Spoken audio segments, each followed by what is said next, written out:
حضرت نوح علیہ السلام کی اولاد میں ایک بہت ڈومیننٹ پرسنالٹی پیدا ہوئی، ان کا نام عاد تھا۔ انہی کے نام کے اوپر یہ قوم عاد، جس میں شرک کیا عقائد آگے، تو اللہ تعالیٰ نے ان کی طرف ہود علیہ السلام کو پیغمبر بنا کے بھیجا۔ وَإِلَىٰ عَادٍ أَخَاهُمْ هُودًا، اور ہم نے قوم عاد کی طرف ان کے بھائیوں میں سے ہود کو بھیجا۔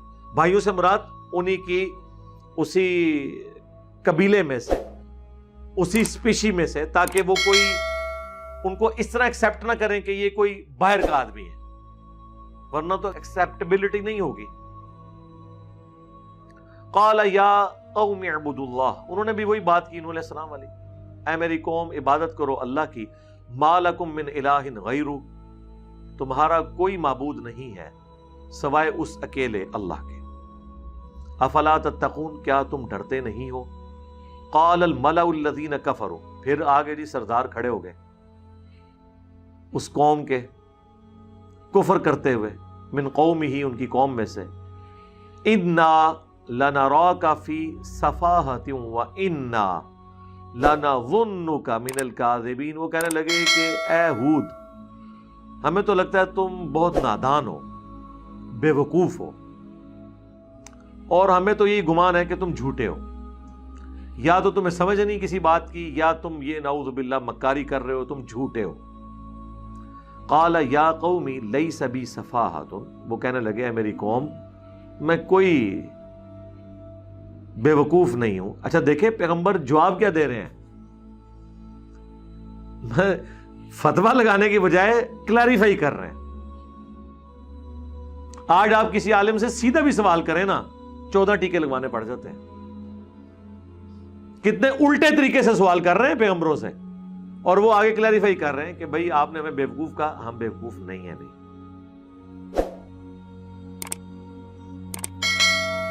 وَلَٰكِنِّي رَسُولٌ مِّن رَّبِّ الْعَالَمِينَ، بلکہ میں تو رسول ہوں اس رب کی طرف سے جو سارے جہانوں کا پالنے والا ہے۔ اُبَلِّغُكُمْ رِسَالَاتِ رَبِّي، اور ڈیوٹی کیا ہے میری، تاکہ میں پہنچا دوں تمہارے تک میرے رب کا پیغام۔ وَأَنَا لَكُمْ نَاصِحٌ أَمِينٌ، اور میں تمہارا خیر خواہ ہوں، اور بڑی دیانتداری سے یہ اللہ کا پیغام، اس کی دھمکی تمہارے تک پہنچا رہا ہوں۔ اب عجبتم ان جاءکم ذکر من ربکم، کیا تمہیں اس بات کے اوپر تعجب ہوا ہے کہ تمہارے رب کی طرف سے تمہارے پاس نصیحت کی بات آ گئی ہے، علی رجل منکم، ایک ایسے مرد پہ جو تمہیں میں سے ہے، لینذرکم، تاکہ وہ تمہیں ڈر سنائے۔ یہ وہی الفاظ ہیں جو نوح علیہ السلام کے تھے، لیکن اب ایک چیز ایڈ ہو گئی ہے عبرت کے طور پر، یہ ہے کانٹے کی بات۔ وَاذْكُرُوا إِذْ جَعَلَكُمْ خُلَفَاءَ مِن بَعْدِ قَوْمِ نوح، یاد کرو اس وقت کو کہ جب قوم نوح کے اوپر عذاب آیا تھا تو اللہ نے کافروں کو ہلاک کرنے کے بعد تمہیں زمین پر اپنا خلیفہ بنایا تھا، یعنی اس وقت تو سارے تم لوگ مومن تھے۔ وہ وقت یاد کرو کہ نوح علیہ السلام پر ایمان لانے والے جو بچائے گئے تھے وہ تم ہی تھے نا، تمہارے باوجداد، اور اللہ نے تمہیں زمین پر بسایا تھا۔ قوم نوح کے تباہ ہونے کے بعد ان کے اہل ایمان جو 78 لوگ تھے ان کو، وَزَادَكُمْ فِي الْخَلْقِ بَسْطَةً، اور بڑھا دیا تمہیں اللہ تعالیٰ نے جسمانی لحاظ سے، قد و قامت کے اعتبار سے، یعنی طاقت دے دی۔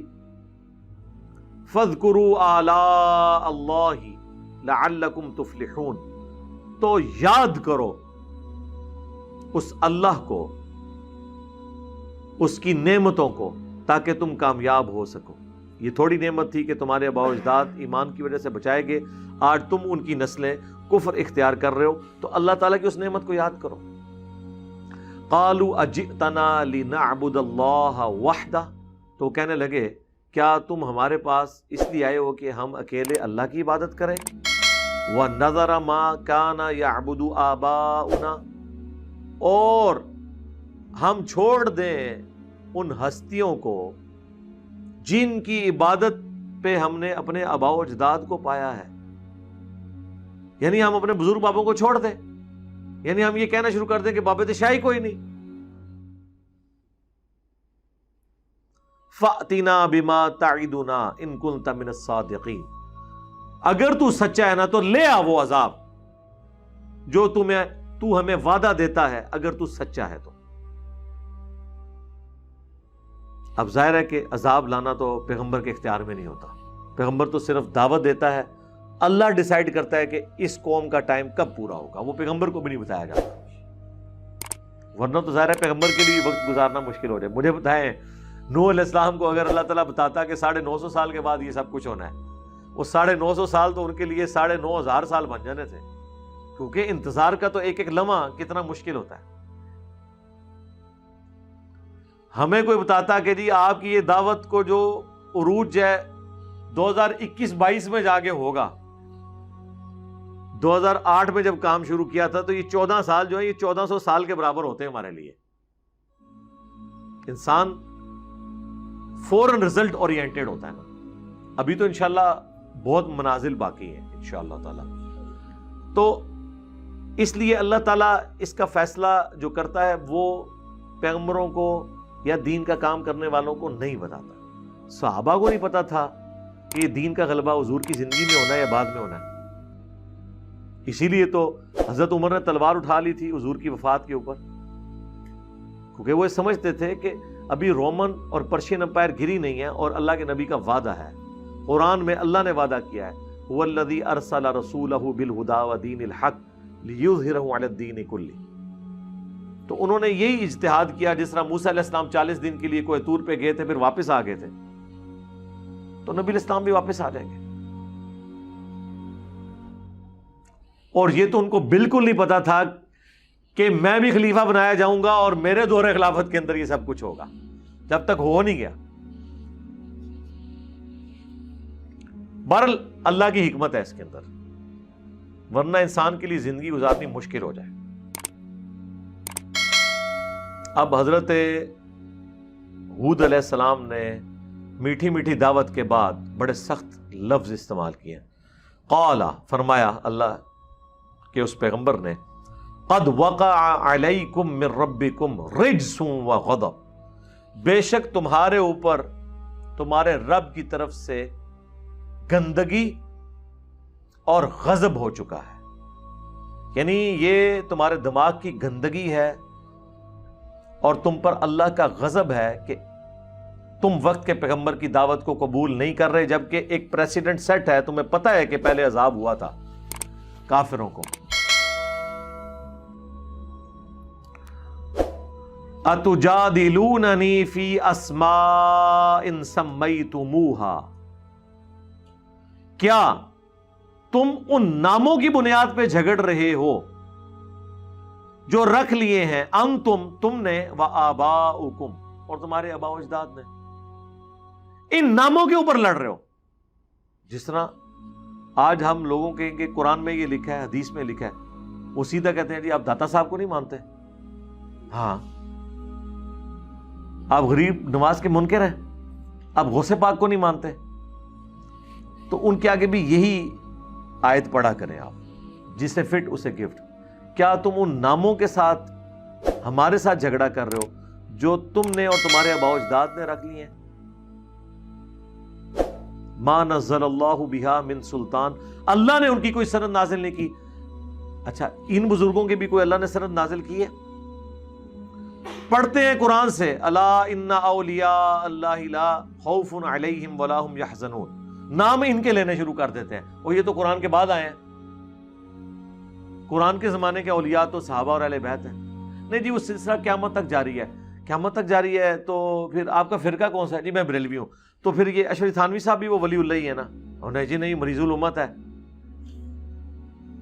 نہیں وہ تو دیوبندی تو اسے حکیم الامت کہتے ہیں. اور جی وہ کہتے ہیں نا، تو کون ہے؟ کہتے ہیں جی احمد بریلوی صاحب. نہیں وہ دیوبندی تو انہیں کہتے ہیں مجدد دین بدعت. اور جی وہ کہتے رہے نا جی ہم تو مانتے ہیں نا جی. یعنی بزرگ اپنے اپنے. یہ اولیاء اللہ نہیں ہے، یہ فرقوں کے اولیاء ہیں. یہ صرف اولیاء ہے، یعنی کہ من دون ہی اولیاء، اللہ کے مقابلے پہ جو سورۃ الاعراف کے سٹارٹ میں آیا تھا، من دون ہی اولیاء. اولیاء کا خوب یہاں پہ ذکر ہوگا سورۃ الاعراف میں. اللہ نے کوئی ان کی سند نازل نہیں کی. فانتظروا، پس انتظار کرو تم. انی معکم من المنتظرین، میں بھی خود انتظار کرنے والا ہوں. میں کون سا عبد القادر جیلانی ہوں کہ نگاہ ماروں اور تمہیں بھسم کر دوں. میں تو رسول ہوں. یعنی یہ بھی رزلٹ اس میں نکل رہا ہے نا. کہیں گے کتنے لکھے ہے؟ لکھے ہے نا. جس صفحے پہ یہ لکھا ہے کہ عبد القادر جیلانی قبر میں آ جائیں گے فرشتوں سے جھگڑا کرنے، اسی صدر میں یہ بھی لکھا ہوا ہوگا نا. جب آپ اس طرح کی ڈاکٹرن کھڑی کریں گے تو ہم پھر اس کے جواب میں یہی بات کریں گے. تو میں بھی انتظار کروں گا کہ اللہ فیصلہ کرے. اس آیت کا نمبر کیا ہے سورۃ الاعراف میں؟ 71. 71B جو میں نے ریکارڈ کرایا تھا نا، اس میں نے یہی آیت پڑھی تھی، اور میں نے اسی آیت کی نسبت اس لیکچر کو دی تھی. انڈیا اور پاکستان کے بزرگوں کی 19 گستاخانہ عبارات کا تحقیقی جائزہ. وہ خیر by chance he 71 number lecture تھا، تو میں نے پھر قرآن میں نا اس کی کوئی نسبت تلاش کرنی تھی، تو یہ مجھے پھر نسبت ملی. تو میں نے اس کے سٹارٹ میں بھی یہ آیت پڑھی تھی 71A اور 71B کے، کہ اتجادلوننی فی اسماء سمیتموها انتم وآباؤکم، ان ناموں کے ساتھ تو نہ جھگڑو. تو خیر اس کے بعد پھر میں نے آپریشن کیا ان ناموں کا، اور رزلٹ آپ کے سامنے ہے. اللہ کے فضل سے وہ کینسر ختم ہو گیا، اللہ کا شکر ہے. فَأَنْجَيْنَاهُ وَالَّذِينَ مَعَهُ، تو نجات دی ہم نے حضرت ہود کو اور ان کے ساتھیوں کو، بِرَحْمَةٍ مِّنَّا، اس رحمت سے جو ہماری طرف سے خاص تھی. وَقَطَعْنَا دَابِرَ الَّذِينَ كَذَّبُوا بِآيَاتِنَا، اور کاٹ کے رکھ دی ہم نے جڑ ان لوگوں کی جو ہماری آیات کو جھٹلایا کرتے تھے. وَمَا كَانُوا مُؤْمِنِينَ، اور جو ایمان لانے والے، بات ماننے والے نہیں تھے. اللہم احسن عاقبتنا فی الامور کلہا واجرنا من خزی الدنیا وعذاب الآخرہ. رضیت باللہ ربا وبالاسلام دینا وبمحمد نبیا. اللہم من احییتہ منا فاحیہ علی الاسلام ومن توفیتہ منا فتوفہ علی الایمان. آمین. پھر جی حضرت ہود علیہ السلام کے ساتھ اہل ایمان بچ گئے. قوم ہود کے اوپر عذاب آیا، بڑا سخت عذاب آیا. 7 راتیں اور 8 دن تک مسلسل ان پہ آندھی چلتی رہی. کٹے ہوئے کھجور کے تنوں کی طرح وہ گرے پڑے تھے. کیسے وہ لاشیں بکھری پڑی ہوئی تھی ان کی. اہل ایمان بچ گئے. اب دنیا میں صرف اہل ایمان ہی ہونے چاہیے تھے، لیکن وہی پھر سائیکل ریپیٹ ہوا. تاریخ اپنے آپ کو دہراتی ہے. حق اور باطل کی جنگ کشمکش جاری رہتی ہے. پھر اس امت کے اندر وقت گزرنے کے ساتھ ساتھ مشرکانہ اوہام، شرکیہ ایکٹیویٹیز، دنیا کی محبت کے غلبے کی وجہ سے، شیطان کے انفلوئنس کی وجہ سے، نفس کے غلبے کی وجہ سے آنا شروع ہوئی. پھر 2 پارٹیاں بن گئیں.